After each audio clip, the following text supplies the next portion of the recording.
Buenas tardes, hermanos queridos. Que el Señor les bendiga a todos. Estamos muy contentos de verles a todos ustedes en esta tarde aquí entre nosotros. Y voy a pedir a los niños que pueden ya pasar, si quieren, a sus clases, mientras sus padres y ustedes nos quedamos aquí. Gracias al Señor por este tiempo tan hermoso de alabanza, de adoración que hemos tenido. Espero que todos ustedes hayan disfrutado y se hayan dado cuenta de que aquí a quien le cantamos no es a los hombres, aquí no le cantamos a la gente, aquí le cantamos a un Dios vivo, que tiene oídos y oye, que tiene pies y camina y que tiene ojos y que observa nuestro comportamiento en la tierra. Amén, hermanos. No cantamos a un Dios muerto que por mucho que le grites y por mucho que le alabes, estás perdiendo el tiempo porque no te va a escuchar. Nosotros creemos que Dios se goza cuando nosotros alabamos a su nombre y creemos que es una oportunidad preciosa la que el Señor nos da previo a la palabra para que preparemos nuestros corazones y podamos recibir lo que Dios tiene preparado para nuestras vidas en el día de hoy. Yo quisiera llevarles a una carta que escribió el apóstol Juan, que se titula así, Primera de Juan, y vamos a poner ahí en la pantalla unos versículos que si ustedes quieren leerlos conmigo, pues estupendo, y si no, presten atención. Decirles que si en algún momento alguien aquí entre nosotros tiene que salir porque vive lejos y a lo mejor se le escapa la guagua y tiene que salir en medio de la exposición de la palabra, no hay ningún problema, usted puede salir cuando quiera. Si quiere dormir incluso puede hacerlo, solamente que no ronque para que no despierte al otro, ¿sí? Es decir, siéntanse con total libertad, cuando usted ya esté cansado y diga, este hombre no termina nunca, pues usted se puede levantar, se puede marchar cuando quiera. Las puertas de la iglesia están abiertas antes y después del mensaje, por lo tanto, si usted se cansa o quiere salir a hacer cualquier otra cosa tal vez más importante o lo que sea, usted siéntase con total libertad. Aquí no le vamos a tratar mal ni a mirar mal por el hecho de que usted haya dicho yo tengo que salir, así que con toda libertad, ¿sí? Bueno, los versículos que yo voy a leer están ahí en la pantalla, si ustedes lo quieren leer conmigo, dicen así: no améis al mundo ni las cosas que están en el mundo. Si alguno ama al mundo, el amor del Padre no está en él. Porque todo lo que hay en el mundo, los deseos de la carne, los deseos de los ojos y la vanagloria de la vida, no provienen del Padre, sino del mundo. Y el mundo pasa y sus deseos, pero el que hace la voluntad de Dios permanece para siempre. Los que ya tenemos una cierta edad, los que ya pasamos de 20, observamos cómo está el mundo hoy en día y realmente no tiene nada que ver con los años atrás, cuando vivíamos en otros lugares, cuando el mundo era completamente diferente al mundo que hoy en día vemos. Y no hay que ser ni cristiano, no hay que ser muy listo para darnos cuenta de que nuestro planeta, nuestro mundo, está enfermo, está en coma, como yo he dicho en otras ocasiones. El mundo está lleno de personas vacías, huecas, que no tienen un tema, digamos, serio de conversación. La corrupción se ha apoderado de todas las estructuras sociales, políticas, incluso también, como no, espirituales o religiosas. Da igual a dónde vayas. Saben que este año nosotros hemos viajado muchísimo por muchas partes del mundo, por varios continentes, y en todas partes ves corrupción, celos, envidia, injusticias, una falta de empatía con los que sufren terrible, ¿verdad? Un afán de poder. Nadie quiere soltar la poltrona, nadie quiere soltar la silla, todos se agarran y se afianzan, y si hay que cambiar leyes se cambian, y bueno, todos conocemos, ¿verdad? Algunos dirán, bueno, pero en Israel, que tú vas tanto allí, será diferente. Es igual, es exactamente igual. No se ponen de acuerdo, unos dicen blanco, unos dicen negro. Si observas, por ejemplo, la televisión, te das cuenta que lo ridículo, lo absurdo, lo chabacano, lo vulgar, es lo que vende, es lo que atrae a las multitudes. Ya no hay principios, ya no hay valores absolutos, sino que todo es, permítame la expresión, viva la pepa, ¿no? Que cada uno se busque la vida como pueda. Se ha perdido el respeto a las autoridades, el respeto a los padres, el respeto a los maestros, el respeto a todo. Ya no hay vergüenza. Al contrario, se presume, ¿no?, de que cuanto más corrupto, más sinvergüenza, más mentiroso, más manipulador soy. Eso es lo que vende, eso es lo que hoy en día, digamos, que está de moda. La hipocresía, la falsedad, el amor al dinero, que dice la Biblia que es la raíz de todos los males, se ha extendido por toda la faz de la tierra. Y vemos que la televisión es todo mentira. Es todo mentira. El cine es mentira. La política es mentira. La publicidad que nos venden es mentira. Vivimos en un mundo donde la mentira se ha apoderado de todos los extractos habidos y por haber. Y algunos aman ese mundo. Y algunos creen en su ignorancia, en su ceguera espiritual, en su falta de discernimiento. Piensan que el mundo va a cambiar. Sí, es verdad que va a cambiar, pero a peor. Hace 2000 años, un hombre llamado Jesucristo, nacido en un pequeño pueblo llamado Belén de Judea, dijo que en los últimos tiempos la maldad se multiplicaría. Y lo estamos viendo. Es verdad que siempre ha habido maldad, pero como en estos últimos tiempos, jamás. Jamás. Hace unos días ayudé a un niño que se le había perdido una pelota en un tejado y estuve allí con él con un palo. Y cuando la recibió, la cogió y se fue. Yo, lógicamente, no esperaba nada. Pero yo me acuerdo que antiguamente la palabra gracias era una de las primeras palabras que los niños aprendían. De hecho, cuando yo fui hace más de 20 años a Israel por primera vez, y cuando me hicieron la entrevista en el aeropuerto y me preguntaron por qué iba y a dónde iba y qué iba a hacer, etcétera, etcétera, una muchacha me dijo, usted sabe, en aquel momento yo no tenía ni papa de hebreo, no sabía nada, muy poco. Y me dijo, ¿usted sabe hablar hebreo? Y le dije, no. Y me dice, le voy a enseñar una palabra y nunca olvidaré que me enseñó la palabra todá, que significa gracias. Y le dije, ¿y eso qué significa? Me dijo, gracias. Y me llamó la atención que ya yo siendo grande, la primera palabra que esta chica me enseñó era la palabra gracias, todá.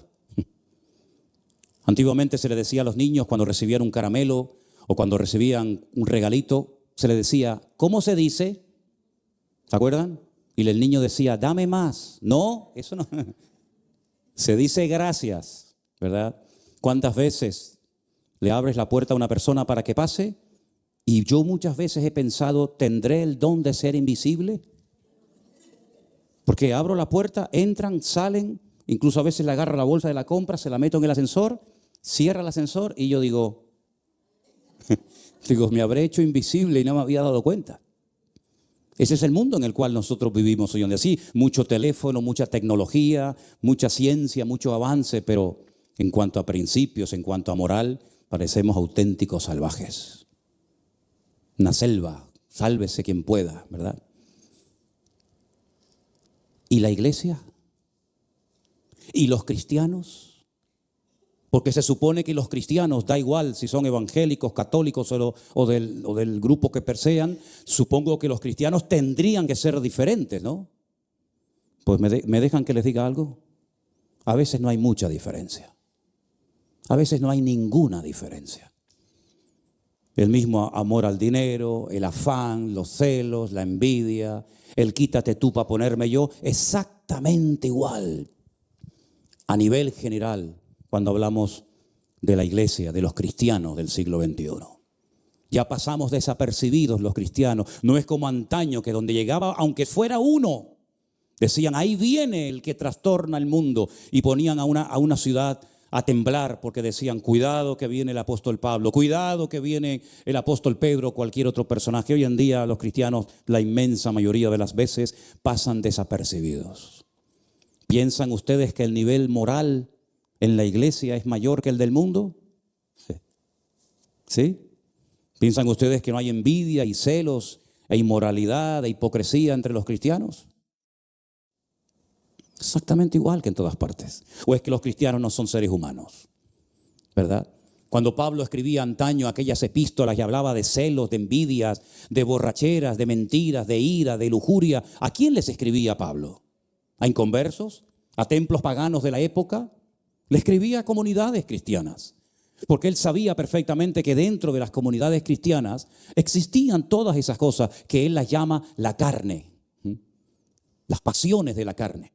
Y da una lista enorme de manifestaciones de la carne que también se pueden llegar a manifestar en la vida de los que se llaman cristianos o en las comunidades o iglesias cristianas. Y cuando Pablo le escribía a los Corintios, ¿para qué le escribía? Les escribía para que no hubiera celos y envidias entre ellos. Y les llamaba niños, y les llamaba inmaduros, y les llamaba carnales, a gente que llevaban años convertidos y que se habían convertido muchos de ellos con él. Y cuando le escribía a los efesios y a los tesalonicenses y a los colosenses, etcétera, etcétera. Y cuando leemos el libro del Apocalipsis y se le escribe a las 7 iglesias, ¿para qué se les escribe? ¿Para qué se les confronta? Bueno, quitando una, que era la iglesia de Filadelfia, a todas las demás, el Señor les exhorta, les reprende, les sacude la conciencia para ver si hay alguna posibilidad de que se despierten. Y como le decía aquella, tienes nombre de que vives, pero estás muerto. Y habéis dejado vuestro primer amor, y habéis seguido la doctrina de aquellos que se llamaban los nicolaitas de aquella época, etcétera, etcétera. Y a la última, ¿qué le dijo? Te vomitaré de mi boca.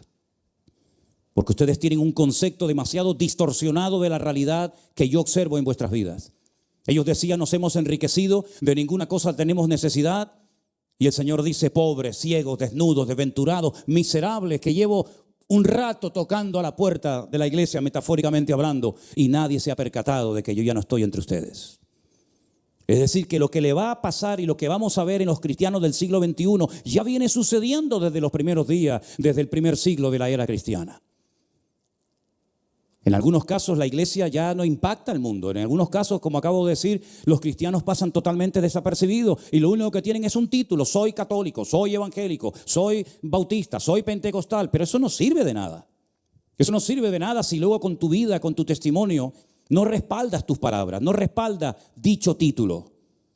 En esta carta de Juan hay una parte en la que él dice, el que dice que cree en él debe andar como él anduvo. Ser cristiano no es un título que recibimos en una pila bautismal a los 15 o 20 días de haber nacido. Ser cristiano no es un título, una medalla que nos colgamos al cuello como cualquier otra cosa, sino ser cristiano es un modelo, es un estilo de vida, es una forma de vivir completamente diferente a la que hemos leído esta noche. El mundo con sus pasiones, con sus vanaglorias. Permítame la expresión. A mí no me gusta este mundo. No sé si a ti te gusta, pero a mí no me atrae lo más mínimo, sinceramente. No me atrae lo más mínimo este mundo. A veces me siento como un bicho raro.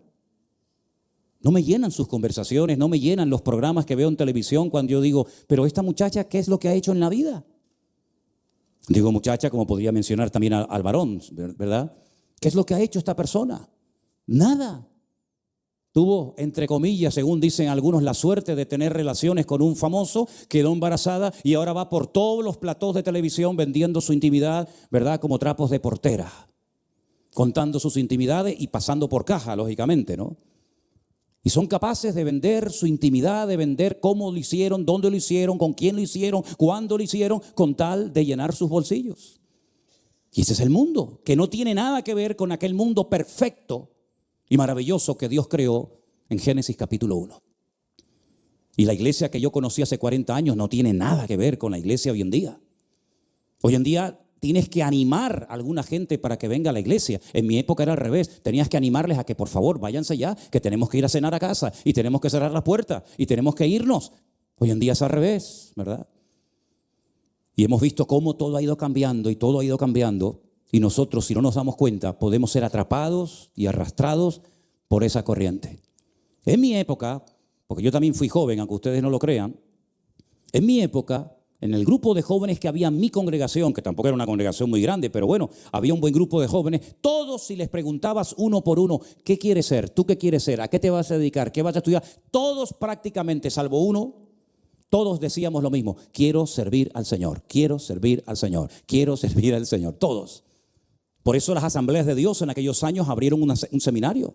Aquí no había seminarios, no había escuelas bíblicas para preparar pastores. Tenías que irte al extranjero, tenías que irte a Estados Unidos, tenías que irte a Europa, pero en España, en Canarias, un seminario. ¿Para qué? Pero había un deseo de servir al Señor que eso se ha perdido completamente. Hace unos días, el viernes, concretamente, me fui a Las Palmas a ver a mi madre. Hacía mucho tiempo que no la veía. La vi mejor que nunca, dicho sea de paso. Una lucidez mental impresionante. Cuando íbamos, que fui con Priscila y con Matías y con el chiquitín, pues pensábamos que se nos iba a hacer largo, ¿no? El tiempo allí con ella, pero fue todo lo contrario. Comenzó a hablar y hablar y hablar, pero subiendo hacia el asilo donde ella está, en la residencia, que por cierto es de mi sobrino, pasé por un edificio enorme, gigantesco, y le dije a ellos, ¿saben lo que era ese edificio? Era el seminario católico. Había cientos de jóvenes que querían prepararse para curas y al lado estaba otro que era para preparar monjas. Hoy en día está cerrado. Es una especie de hotel, de hostal, donde la gente va, pasa una noche, 2 noches, hacen retiros espirituales, incluso de otras iglesias, porque no hay esa vocación ni siquiera dentro del mundo católico, que sería el mayoritario. Y entonces mi madre comenzó a hablar, se ve que tenía ganas de hablar ese día, y nos dijo, ¿sabes cuál era mi regalo de Navidad cuando yo era niña? Y claro, dijimos, ¿cuál? Dice, una mandarina y un trozo de chocolate. Eso se lo cuentas hoy en día a más de uno y no te crees. Mi madre durante años recibió, si es que recibía, una mandarina y un trocito de chocolate como regalo de Navidad. Y me enteré allí, yo nunca lo había oído eso. Estuvo durante meses sin poder salir a la calle porque le daba vergüenza, porque no tenía zapatos. Y un día apareció mi abuela con unas cholas, unas chanclas de estas de goma. Y dice que mi madre ese día fue uno de los días más contentos de su vida, que lo recuerda siempre. Y dice que salía a la calle presumiendo de que mi abuela, su madre, le había regalado unas chanclas, unas cholas de plástico, de esas que se usan para ir a la playa a coger lapa, ¿verdad? ¿Qué joven sale hoy en día a la calle con eso? Le daría vergüenza, ¿verdad? Salir con eso. Y dice, pero éramos felices, Manolo me dice, éramos felices, no nos quejábamos de nada. Esperábamos cualquier detallito, ¿verdad? Yo me acuerdo cuando vine de Venezuela, que aquí jugaban, en Venezuela decíamos las metras. Yo tenía una bolsa de metras que aquello era como si le tocaras, no sé, a un buscador de oro o de perlas, sus perlas. Entonces tenía las bolondronas, se llamaban, ¿no? Se llamaban así, ¿no? Esos recuerdos que tengo, ¿no? Las bolondronas, las tenía de todos los colores. Y yo jugué a las metras, al boliche, como dicen aquí, en aquella época. Tú le enseñas un boliche, una bolondrona, una metra a un niño hoy en día y te dice, ¿esto qué es? ¿El ojo que se le cayó a uno, que se lo arrancaron? No saben ni lo que es. La perinola, ¿se acuerdan ustedes de la perinola? Qué rabia me daba cuando mi primo metía la vaina aquella y yo no era capaz de meter la perinola. Entonces yo hacía así y la medía. El yoyo, el trompo, el piedra, papel o tijera. ¿Dónde están esas cosas hoy en día? Todo es tecnología y tecnología. Y a veces cuando salgo por las tardes o por la noche a pasear a mi perro, que como les he dicho muchas veces, perro en hebreo es Kelev, todo corazón, ¿verdad? Me veo a 4 o 5 jovencitas de 14, 15, 16 años más o menos, y me las veo en un banco sentadas con un teléfono en la mano, y horas y horas y horas. Son más máquinas y robots ellas que el mismo teléfono en sí mismo. ¿Se dan cuenta? El mundo ha cambiado completamente y por supuesto la iglesia también. La iglesia también ha cambiado. La realidad con la que nos encontramos hoy en día, los pastores y los cristianos, es tremenda, ¿no? Porque prácticamente no existe nadie que quiera servir al Señor, nadie que tenga una pasión tremenda por las cosas del Señor. Lo que es sacrificio, esfuerzo, tenacidad, incluso gratitud, ha desaparecido de la faz de la tierra, por lo menos en España. Perdónenme los hermanos que vienen de otras naciones. En España eso de la gratitud, no, eso es dame, dame, dame, dame, dame, dame, y nunca terminan de pedir, ¿verdad? Y acabas de comprar una cosa y ya están pensando en la otra porque la amiga tiene esta o el amigo tiene lo otro, ¿verdad? Como la sanguijuela, cada vez pide y pide más. Y todo esto que estamos viendo y viviendo, ya lo dijo Cristo, repito, hace 2000 años, que la maldad se multiplicaría, pero es que el versículo, algunos no lo terminan de recitar, lo mutilan, lo cortan, porque el versículo no termina así. El versículo dice de una forma completa, y por haberse multiplicado la maldad, el amor de muchos se enfriará. ¿Pero el amor de quién? De los inconversos. ¿El amor de quién? De los que no creen en Dios. El amor de los cristianos se enfriaría. Que entrarían en ese sistema, en esa forma de vivir y se olvidarían de que Cristo en su palabra quiere que seamos dignos representantes de Él. Pablo dice y emplea el término embajadores. Nosotros somos embajadores de Cristo. Él dice, yo soy embajador de Cristo en cadenas, pero no dejo de ser un embajador. sino un digno representante de Cristo. Es como lo que hace un embajador. Tiene que representar, se supone en teoría, tiene que representar dignamente al gobierno que lo envía, porque está representando al gobierno. Nosotros estamos representando dignamente al Señor. Estamos realmente despertando interés en los corazones de la gente cuando ve nuestro estilo de vida. No sé, cada uno que se examina a sí mismo. Yo dije hace poco y lo sigo repitiendo porque lo creo, que el mundo se ha convertido en un gran manicomio, donde los que dicen que controlan son los más controlados, donde los que dicen que son libres son los más esclavos, y donde la gente no se da cuenta de que son como máquinas, como marionetas, que desde encima los controlan y le dicen lo que tienen que comer, cómo tienen que vestirse, cómo tienen que peinarse, cuál es el color de moda, cómo tienes que actuar, cómo tienes que ser. Y no se dan cuenta de que detrás de todo el sistema del mundo está nada más y nada menos que aquel que el Señor Jesucristo lo definió como un ladrón. Un ladrón que viene a hurtar, a matar y a destruir. Y somos tan ciegos y tan ignorantes voluntarios, porque el que es ignorante porque no ha tenido la posibilidad de cambiar o de estudiar, bueno, pobrecito, ¿verdad? Pero el que ha tenido la posibilidad de cambiar y no cambia, el que ha tenido la oportunidad de aprender y no aprende, es como yo llamo un ignorante voluntario. Se ha empecinado, se ha empeñado en vivir siendo un ciego y un ignorante. Y esa es la cruda realidad de nosotros hoy en día. Cuéntale tu testimonio a tu padre, a tu madre, a tu primo, a tu compañero de trabajo, de escuela o de universidad, y algunos te dirán, bueno, sí está bien, si a ti te va bien, me parece bien, pero ¿yo qué? ¿Qué fue lo que llevaron los españoles a América? Hoy que hay tanto latino aquí dentro con nosotros, lo cual nos alegra. ¿Qué fue lo que llevaron los españoles a tu país? A Colombia, a Venezuela, a México, a Ecuador, a Argentina. ¿Qué fue lo que llevaron? Primeramente vaciaron las cárceles de toda la gentuza y de todo lo peor que había aquí.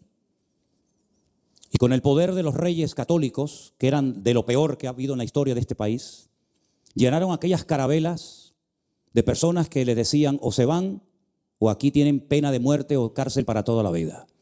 El objetivo era ir a evangelizar, a descubrir nuevos territorios, nuevas oportunidades. Se creía en Europa, en el mundo entero, se creía que no había más allá de finis terre, que el fin de la tierra terminaba aquí en España, en ese cabo que está allí en Galicia, que se llama en latín el fin de la tierra, finis terre. Y por eso el escudo de España en aquel tiempo decía non plus ultra, no más allá. Hasta que se descubrió que si hay plus ultra, sí hay más allá. Y por eso tuvieron que cambiar, ¿verdad?, el lema de la bandera española o del escudo. Y fueron supuestamente a ver nuevas oportunidades, a descubrir nuevas tierras, que las descubrieron. Ahí estaban. Pero también el objetivo era ir a evangelizar. ¿Y qué sistema utilizaron? El amor, el cariño. Bueno, quitando los jesuitas que hicieron una labor, digamos, entre comillas, diferente en el sentido de que enseñaban oficios y profesiones. Yo he estado en las ruinas jesuitas en el Amazonas, he estado con los indios guaraníes y he visto todavía las ruinas por allí, por Paraguay y por Argentina y esos países. Quitando esa pequeña excepción, se utilizó la violencia. Igual que el Islam lo hizo siglos más tarde. Igual que el Islam, pero ya lo habían hecho anteriormente los españoles, ¿verdad? Con la cruz y la espada. Es interesante notar cómo incluso en las espadas de los soldados españoles había una cruz, la cruz de Santiago. Yo cuando estuve en el ejército, yo llevaba la cruz de Santiago aquí en la villa del pantalón, la cruz de Santiago. ¿Por qué? Porque Santiago, el apóstol que nunca estuvo en España, pero todavía siguen diciendo algunos que estuvo en España, cuando los armenios presumen de tener la cabeza de Santiago en Jerusalén, en una iglesia, pues ellos dicen que el apóstol Santiago, en la Reconquista, cuando se quiso expulsar a los árabes de España, el apóstol Santiago resucitó y se montó en un caballo blanco. Ríanse si quieren. Yo me reí muchísimo cuando me enteré de esto. El apóstol Santiago se levantó, se montó en un caballo blanco y cuando los árabes lo vieron, entonces se asustaron y salieron corriendo. Y me dicen a mí que soy loco por creer en la Biblia, que es la palabra de Dios. Pero esa es la creencia de todo un país de casi 50 millones de habitantes. Que los muertos resucitan y se montan en caballos blancos para hacerle la guerra a los enemigos, la famosa guerra santa, ¿verdad? Y esa forma parte de la cultura, de las tradiciones, de la idiosincrasia de los pueblos. Y eso fue lo que se fue allí a exportar. Ojo, pero también fue el Santo Oficio, no se olviden de eso. El Santo Oficio que se empeñó en matar a todo aquel que se le ocurriera leer la Biblia. Porque en España, no sé en tu país, pero en el mío sí lo conozco, en este país se prohibió y se quemó a gente por leer la Biblia. Y si no, miren la historia de Julanillo, ¿se acuerdan? Aquel chiquitito jorobado que cruzaba los Pirineos ocultando Biblias. Cómo llegaron aquí y lo quemaron. A él y a tantos otros. Y cómo aquel sacerdote, Casidoro de Reina, que escribió esta Biblia, que leen colombianos, peruanos, españoles, etcétera, etcétera. Ese cura español se tuvo que ir corriendo de su convento de Sevilla a Europa para poder traducir la Biblia, porque aquí no se podía. Y después vino otro más, otro sacerdote llamado Cipriano de Valera, etcétera, etcétera, que hizo una revisión de los manuscritos más antiguos, ¿verdad? Y esa es la historia de esta nación. Pero a veces la gente no lee, no quieren leer. Porque hoy en día el teléfono, la tablet, los ordenadores han sustituido, ¿verdad?, la lectura, y hay creyentes que no han leído un libro cristiano en su vida. Y son los analfabetos. Personas que a veces defienden lo indefendible, personas que hablan de lo que ignoran y personas que no son capaces ni siquiera de conocer las raíces, la historia, el fundamento de su religión o de su denominación. Y por eso dice Juan, inspirado por el Espíritu Santo, no améis al mundo, porque no habla del planeta Tierra, no habla de los pajaritos, ni de las gaviotas, ni de las ballenas, no, habla de un sistema completamente antagónico, completamente opuesto al cristianismo. ¿Por qué? Porque el cristianismo es hablar verdad. El mundo dice, no existía en mi época lo que se llamaba la mentira piadosa. Que no sé de qué siglo son ustedes, pero en mi época se llegó incluso a decir que hay pecado, hay dos tipos de pecado. Ustedes tienen que saberlo. Era el pecado venial y el pecado mortal. Y la mentira entraba dentro del pecado venial. Cuando la Biblia dice que los mentirosos no entrarán en el reino de los cielos. Pero tampoco los adúlteros y esto y aquello, y da una lista enorme. Y también pone a los que se empecinan en defender mentiras como si fueran verdades. Y el Señor dice, no amen al mundo, es decir, no amen ese modelo, ese estilo de vida donde la promiscuidad sexual es lo que vende.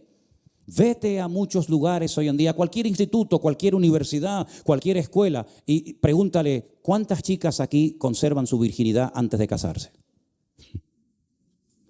Vete a algunas iglesias y haz esa pregunta. Vete a algunos campamentos cristianos y se te ocurre hacer esa pregunta. Te vas a llevar más de una sorpresa, ¿eh? Antiguamente la virginidad era algo que era el tesoro de una mujer. Eso hoy en día ya no vende. Las drogas es lo más normal del mundo para muchas personas. Y se olvidan de que detrás de esa sustancia, de esos efectos, está la muerte esperándote. Y los que han estado en ese infierno saben perfectamente de lo que estoy hablando. Y te encuentras hoy en día aquí en Tenerife, aquí en esta ciudad, aquí en lo que llaman primer mundo, que nunca he sabido eso de primer mundo, tercer mundo, nunca he sabido mucho eso. Yo siempre pensaba que era un solo, pero ya han inventado varios mundos. Vete a la plaza de Tomecano una noche y te vas a encontrar a personas que ya tienen más de 40 y 50 y 60 años. Y empezaron a tontear con aquellas sustancias, con aquellas cosas. El otro día, a las 8 de la mañana, que salía a pasear al perro, un muchacho ya había comprado 5 cervezas en el supermercado y ya empezó a las 8 de la mañana a meterse en el cuerpo 5 cervezas. Cuando llegue a las 2 de la tarde, imagínate tú lo que lleva dentro del cuerpo, una bomba. Y nosotros como cristianos, si no marcamos una diferencia, si no somos diferentes a la hora de comportarnos, de hablar y de vivir, entonces, ¿cómo somos capaces de utilizar un título que no coincide con nuestro estilo de vida? No améis al mundo, porque dice aquí, todo lo que está en el mundo, la vanagloria, los deseos de los ojos, los deseos de la carne, dice, es pasajero. No sirve absolutamente de nada, no permanece en el tiempo, sino más bien todo lo contrario. Y por eso la Biblia dice que en algunos casos puntuales puede haber creyentes, puede haber cristianos que pueden llegar a estar cauterizados y ser esclavos. Déjenme llevarles a 2 salmos preciosos del Antiguo Testamento, lógicamente, como es el 125 y el 126. Miren lo que dice el Salmo 125. Yo lo leía esta semana y me impactó muchísimo. Dice así: los que confían en Dios son como el monte de Sión, que no se mueve, sino que permanece para siempre. ¿Por qué Dios nos compara a los que confiamos en Él con un monte? Con una montaña que en este caso tiene nombre, el monte de Sión. Yo he estado muchas veces en el monte de Sión, docenas de veces. Porque no solamente está el monte de Sión en Jerusalén, sino que hay otro salmo que dice, y como Jerusalén tiene montes alrededor de ella, así está el Señor alrededor de su pueblo desde ahora y para siempre. Es una ciudad que está sobre un monte prácticamente, y alrededor hay un montón de montes, y uno de ellos es el monte de Sión. El monte de Sión es muy mencionado en la Biblia. Y en el monte de Sión, cuando yo llevo a los grupos, los llevo fundamentalmente, aparte para que vean la vista, los llevo para enseñarles dos cosas. El aposento alto, o lo que se llama el cenáculo, que es el lugar donde Jesús partió el pan y el vino. Allí está, en el monte de Sión. Y en ese lugar fue donde la iglesia se reunió toda una noche orando, porque Pedro estaba en la cárcel y probablemente Herodes al día siguiente lo iba también a matar. ¿Se da cuenta? Entonces yo llevo a la gente para que vean el lugar donde Jesús pasó la última cena, donde le dijo a sus discípulos, hay uno entre vosotros que me va a entregar. Y todos se asustaron y le dijeron al maestro, seré yo, salvo Juan que dijo, ¿quién es, Señor? Y allí fue donde Jesús le dijo, Judas, escucha, estate atento, lo que tengas que hacer hazlo pronto, Si me tienes, no se lo dijo así, pero como lanzándole la indirecta de, como sé que me vas a entregar, no tardes, vete, si yo ya estoy preparado para esto. Así que sal pronto. Fue en ese lugar y a la gente yo los llevo a ese lugar para que lo vean. Y fue en el día de Pentecostés, 50 días después de la muerte del Señor Jesucristo, que fueron llenos del Espíritu Santo en ese lugar, en esa casa, en el monte de Sión, cenáculo o aposento alto. Y entonces Pedro dice que lleno del Espíritu Santo se pone de pie y comienza a hablar un discurso espectacular, dando una explicación coherente y bíblica de lo que allí había ocurrido. Y dice, hermanos, Dios levantó al Señor de entre los muertos. Y dice, y no se refería a nuestro rey David, cuya tumba todavía hasta este día está entre nosotros. ¿Y por qué mencionó la tumba de David? Porque David fue el rey más grande que jamás Israel ha tenido, el dulce cantor de Israel. Y él dice, y su tumba todavía está entre nosotros. Es decir, a David no lo resucitó, pero a este Señor del cual yo os estoy hablando, que es Cristo el Señor, Dios el Padre lo levantó de la tumba. Pero hay un momento en el mensaje, en el discurso, que él dice, y la tumba de David está entre nosotros. Y entonces, ¿qué pasa? Bajamos las escaleras y cuando ya llegamos al pie de la calle, les digo, hermanos, entren conmigo, por favor. Mujeres por la izquierda, es así la costumbre. Hombres por la derecha, síganme por favor. Y cuando llegan al final, ven el ataúd, la tumba del rey David. ¿Qué te parece? Eso de que tenemos una fe ciega, una fe loca, nada comprobable, como que nos volvemos tontitos. No, al contrario. Nuestra fe se puede comprobar. De fe tontita y ciega nada, Aquí se pueden ver y tocar las cosas, Y entonces allí en el monte de Sión está la tumba del rey David y está el aposento alto, en el monte de Sión. Pero ¿qué es lo que ocurre? En el Salmo 125, pónmelo otra vez que lo hemos leído recién, dice que los que confiamos en Dios somos como el monte de Sión, que no se mueve. Jerusalén ha sido destruida docenas de veces. Y la costumbre era destruir y construir encima. Por eso cuando yo llevo a la gente hoy en día a Jerusalén, les digo, la ciudad de Jerusalén que estás viendo no es la Jerusalén de la época de Jesús. Tenemos que bajar. Y podemos ver la Jerusalén de los bizantinos, la Jerusalén de los asmoneos, la Jerusalén de los romanos, porque hay un montón de ciudades de Jerusalén enterradas por ahí abajo. Porque han ido construyendo encima.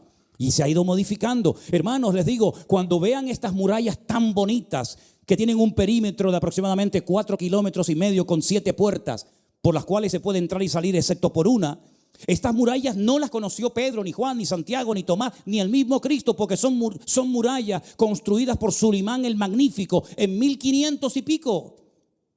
En el siglo XVI no tienen nada que ver las murallas de hoy en día con las murallas de la época de Cristo, porque incluso eran más grandes las de la época del Señor Jesús y estas son más pequeñas. Es decir, la ciudad ha ido cambiando completamente, pero el monte de Sión siempre está en el mismo sitio, ¿se dan cuenta? Es como Tenerife. Cojan ustedes fotografías de hace 30, 40, 50, 100 años.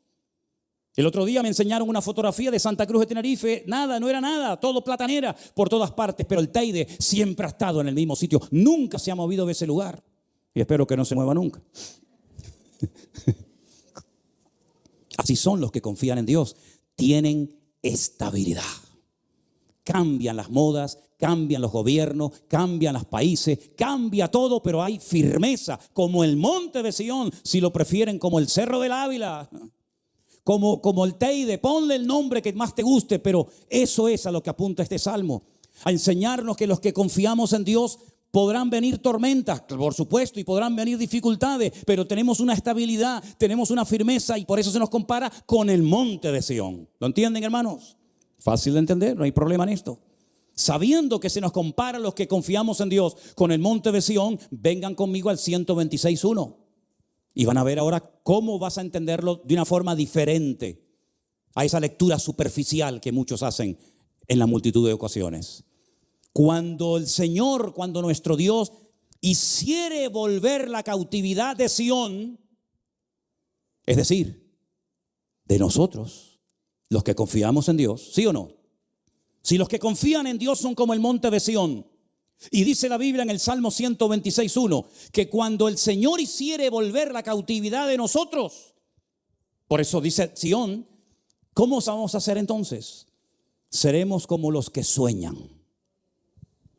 Nuestra boca se llenará de risa y nuestra lengua de alabanza. Y entonces dirán entre las naciones, grandes cosas ha hecho el Señor con estos, grandes cosas ha hecho el Señor con nosotros, estaremos alegres. Dele un fuerte aplauso a Él en esta noche y dígale, gloria a Dios, Señor, aleluya. No hay mal que dure 1000 años. El Señor promete sacarnos de la cautividad. ¿Y de dónde viene este concepto de cautividad? Porque ustedes saben que a veces hay términos y expresiones bíblicas que no son de un lenguaje común, cotidiano. Bueno, cuando un ejército controlaba a otro y lo vencía, hacía una procesión. ¿Quién no sabe lo que es una procesión? Todos hemos visto y todos hemos participado, ¿o no?, de procesiones. Yo me acuerdo cuando vivía en Venezuela, me levantaba mi madre de madrugada allí en Chacao, donde vivíamos, y nos llevaba a ver aquellas procesiones que, madre querida, llevar a una criatura como yo tenía en aquellos años, 7, 8, 9, 10 años, a esas procesiones de madrugada. Así me marcaron toda la vida aquellas vainas tan raras. Cuando pasaba aquel hombre, yo lloraba, me acuerdo, todavía lo recuerdo como si fuera ahora mismo. Pasaba una estatua amarrada a una columna y pasaba. Pero lo peor era cuando ya había pasado unos cuantos pasos y le miraba toda la espalda ensangrentada. Le decía, pero mamá, ¿qué le han hecho? ¿Qué ha pasado? Dice, este es el Señor Jesús. Y yo, ¿el Señor Jesús? Pero si en diciembre lo pusimos. Sí, mi madre tenía un Señor Jesús con las manitas así. Y ahora ya lo han matado.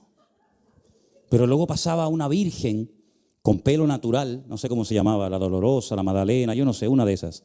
Pasaba con puñales, con espadas en el pecho, ¿no?, del dolor tan grande. Y claro, llevar a una criatura de madrugada, ¿verdad?, con la infancia tan bonita y feliz que yo tuve, verlo, a ver aquel espectáculo, ¿verdad?, tremendo. Y quedábamos impactados por lo que habíamos visto. Pero dice la Biblia que todas nuestras ataduras y todos nuestros temores y todos nuestros complejos y todos nuestros nudos y todo lo que tú quieras, el Señor lo va a quebrar. Y cuando lo haga, dirá a la gente, grandes cosas ha hecho el Señor con estos. Porque la gente lo verá, no pasará desapercibida la obra de Dios. Lo que nosotros hacemos puede ser que nadie te diga ni gracias, puede ser que ni se note lo que has hecho, pero lo que Dios hace, mi querido hermano, es eterno, permanece para siempre y nada ni nadie lo puede detener. ¿O es que acaso la gente no sabe que hay un sol? El ateo, cuando mira al sol, lo mira igual que yo, que soy cristiano. O la luna preciosa que hemos tenido en estas noches, no sé si os habéis dado cuenta. Cuidado, no mire mucho la luna, a ver si te vas a quedar lunático. La obra de Dios, nada ni nadie la puede detener. La obra de Dios trae alegría al corazón, porque dice que Él llenará nuestra boca de risa y seremos como los que sueñan. volvernos locos, pero en el buen sentido de la palabra, para nuestro Dios. Así que el mundo a mí personalmente, no sé a ustedes, a mí no me atrae absolutamente nada. Es verdad que el mundo tiene muchos juguetes y muchos atractivos, y aparte los medios de comunicación, moviendo miles y millones de euros o de dólares, pues intentan venderte sus productos y sus cosas. Pero, ¿sabes? No me atrae lo más mínimo. Porque todo es vanidad, vanidad de vanidades, dijo el predicador. Y nosotros tenemos que tener esa estabilidad, esa fe, esa confianza en Dios, sabiendo que las cosas cambian, pero la palabra de Dios permanece para siempre. ¿Qué les dije yo hace unos meses atrás? No tiren la ropa antigua, porque en algún momento te la vas a tener que volver a poner. Los pantalones de campana, ¿se acuerdan ustedes de los pantalones? Cuanto más grande era la campana, más moderno eras. Después vinieron los pantalones, ¿cómo lo llaman? Tubito, eso, ¿no? Y tú dices, bueno, guarda el de campana, guarda el otro, porque llegará el momento, mijo, que vas a tener que sacar uno del armario y volver a poner el otro. ¿Te acuerdas? Yo veo las fotografías de mi madre, aquellos peinados de los años 60. Yo digo, pero ¿cómo no le da vergüenza salir hacia la calle? Mi madre tenía un montón de cabezas, no se la había cortado a nadie, sino eran cabezas de corcho con un montón de pelucas, porque se puso de moda que las mujeres tienen que tener un montón de pelucas, ¿verdad? La rubia, la morena, la pelirroja, la de pelo así, la del pelo asado, ¿verdad? Todas las modas cambian, queridos hermanos. Fuimos a comer el viernes a un restaurante allí con mi sobrino y había en la pared, ¿saben? Un teléfono. Y yo cuando lo vi, para mí era tan normal ver aquel teléfono de ruedas. Algunos dirán, Sí, había una cosa que se llamaba teléfono, que movías unas ruedas. Incluso aprendimos a hacer llamadas sin mover la rueda. Nosotros hacíamos llamadas sin mover la rueda. Y a Ejército le pasaron muchas facturas de conferencias que yo hacía. A veces me daba por llamar mucho a Galicia, no sé por qué, ¿sabes? Me metía en las oficinas, ya todo esto ha prescrito, por eso lo cuento, ¿no? Pero me metía en las oficinas y entonces, el cero era 10 veces, 1, 2, 3, 4, 5, 6, 7, 8, 9, 10, ¿verdad? Y hacíamos llamadas a larga distancia.